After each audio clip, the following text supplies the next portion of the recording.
5 তারিখে বাংলাদেশ আওয়ামী লীগের এমন কোনো শহর নেই বা এমন কোনো গ্রাম নেই যারা আওয়ামী লীগের সাপোর্টার ছিল তাদের উপরে আপনার নির্যাতন হয় নাই বা তারা আক্রমণের শিকার হয় নাই।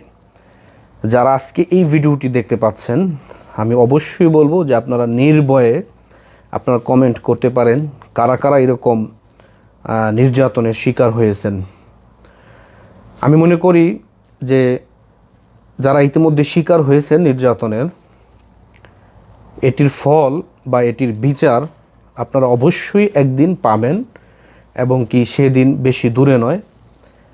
এমনও কর্মী রয়েছে যারা দল থেকে 10টি টাকা খায় নাই, এরকম কর্মীদেরকেও কিন্তু আপনার মারা হয়েছে এবং কি তাদের বাড়িতে আক্রমণ চালানো হয়েছে।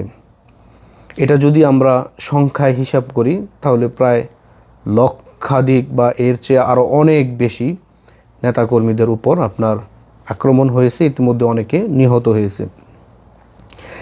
এর কারণ কি? কারণ সে আওয়ামী লীগ করে। আওয়ামী লীগ করা কি ভাই বাংলাদেশে অপরাধ? আওয়ামী লীগ কি এতটাই নির্যাতন করে ফেলেছে বাংলার জনগণের উপর যে তারা বাংলাদেশে আওয়ামী লীগ করতে পারবে না? আপনি যদি বিএনপি করতে পারেন, আপনি যদি জামায়াত ইসলাম করতে পারেন, তাহলে একজন বাংলাদেশের নাগরিক তার গণতান্ত্রিক অধিকার সেও আওয়ামী লীগ করতে পারবে। আর আওয়ামী লীগ তো বাংলাদেশের কোনো নিষিদ্ধ সংগঠন না যে সে এই সংগঠনটি করতে পারবে না। এটা হচ্ছে তার রাষ্ট্রের নাগরিকের যে একটি অধিকারের মধ্যে এটা হচ্ছে তার একটি ব্যক্তি স্বাধীনতা এবং কি তার ব্যক্তিগত একটি মতামত সে প্রকাশ করতে পারবে। এখন দেখা যাচ্ছে কি যে আমরা মনে করি যে শেখ হাসিনাই ছিল স্বৈরাচার, কিন্তু আমরা প্রত্যেকটা মানুষ স্বৈরাচার। এই কথাটা আমি কেন বললাম? যে আমরা যখন আমাদের নিজের বিরুদ্ধে যখন কিছু কথা যায় তখন দেখা যাচ্ছে কি আমরা যে আমার বিরুদ্ধে কথা বলতেছে তখন আমরা তার উপরে উগ্র হয়ে যাই। সে আমার বিরুদ্ধে কেন বলল বা আমার দলের বিরুদ্ধে সে কেন বলল, আমরা উগ্র হয়ে যাই। এটার কারণ হচ্ছে কি, এটাও আমাদের এক প্রকার স্বৈরাচারিতা। আমরা যেহেতু স্বাধীন রাষ্ট্রে বসবাস করি, আমাদের সবার মুখের কথাই একটা যে আমরা স্বাধীন রাষ্ট্রে বসবাস করতেছি। 24-এ নাকি আমরা স্বাধীনতা পেয়েছি, যদিও আমরা স্বাধীনতা পেয়েছি 1971 সালে, কিন্তু এটা ছাত্র সমাজদের দাবি যে আমরা নতুন স্বাধীনতা পেয়েছি, কথা বলার স্বাধীনতা পেয়েছি। কিন্তু আদৌ কি বাংলার জনগণ কথা বলতে পারতেছে? তারা বলতে পারতেছে না। তাদের চাপা ক্ষোভ তারা প্রকাশ করতে পারতেছে না, তাদের হৃদয়ের কষ্ট প্রকাশ করতে পারতেছে না। এখন যদি বলা হয় যে বাংলার জনগণ বলতে আপনি কত % মানুষকে বোঝাচ্ছেন? বাংলাদেশে প্রায় 35% আওয়ামী লীগ করে, যারা কিনা আওয়ামী লীগের নিত্যদিনের সঙ্গী।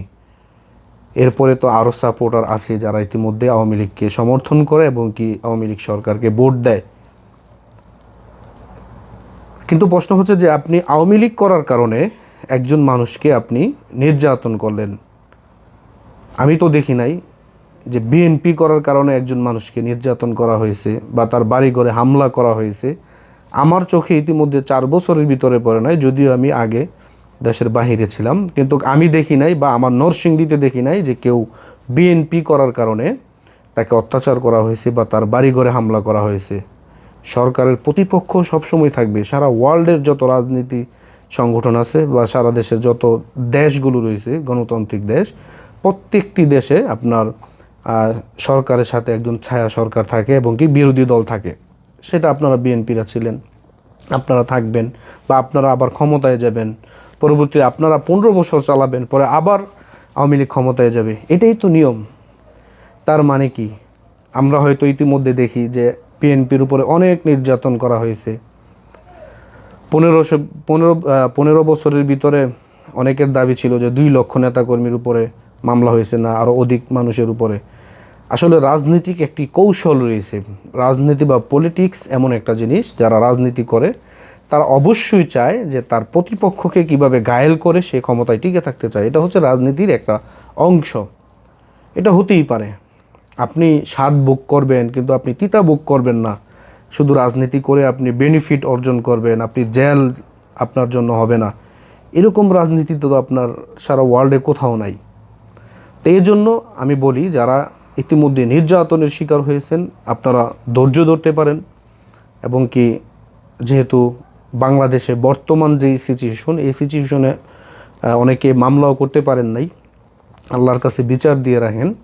অবশ্যই আল্লাহ তাআলা উত্তম পরিকল্পনাকারী, আল্লাহ আপনার সাথে আছেন। এবং কি পরিস্থিতি একটু স্বাভাবিক হলে আপনি চাইলে যদি আপনি আইনিভাবে কোনো পদক্ষেপ নিতে চান, তাহলে আপনি অবশ্যই অভিযোগ করতে পারেন। যেহেতু ইতিমধ্যে সেনাবাহিনী মাঠে নেমেছে, আপনি অভিযোগ করতে পারেন। কিন্তু অনেক নেতাকর্মীর উপর কিন্তু নির্যাতন করা হয়েছে। এরকম নেতাকর্মীদেরকে আমি দেখতে চাই যারা ইতিমধ্যে নির্যাতনের শিকার হয়েছেন। এই 5 তারিখ ছিল বাংলাদেশের জন্য ভয়াবহ একটি দিন। এবং কি বাংলার যারা আওয়ামী লীগ করতো, যারা দিন দিন আইনে দিন খাইতো, এবং কি যারা রিক্সা চালিয়ে খাইতো, আমার চোখে এমনও নেতাকর্মী আমি দেখেছি যারা আপনার রিক্সা চালাইতো, মিশুক চালাইতো, তারাও কিন্তু নির্যাতনের শিকার হয়েছে, কটু কথার শিকার হয়েছে, এলাকা থেকে বের করে দিবে এরকম কথার শিকার হয়েছে। তো এগুলো নীরবে সহ্য করতে হবে আপনাদেরকে। সহ্য করে যান, অবশ্যই অবশ্যই আল্লাহ তাআলা একটা উত্তম রেজাল্ট আপনাদেরকে দিবে। এবং কি ধৈর্য ধরে যদি আপনি থাকতে পারেন, তাহলে অবশ্যই দ্রুত সময় একটি সুফল আপনারা দেখতে পারবেন ইনশাআল্লাহ।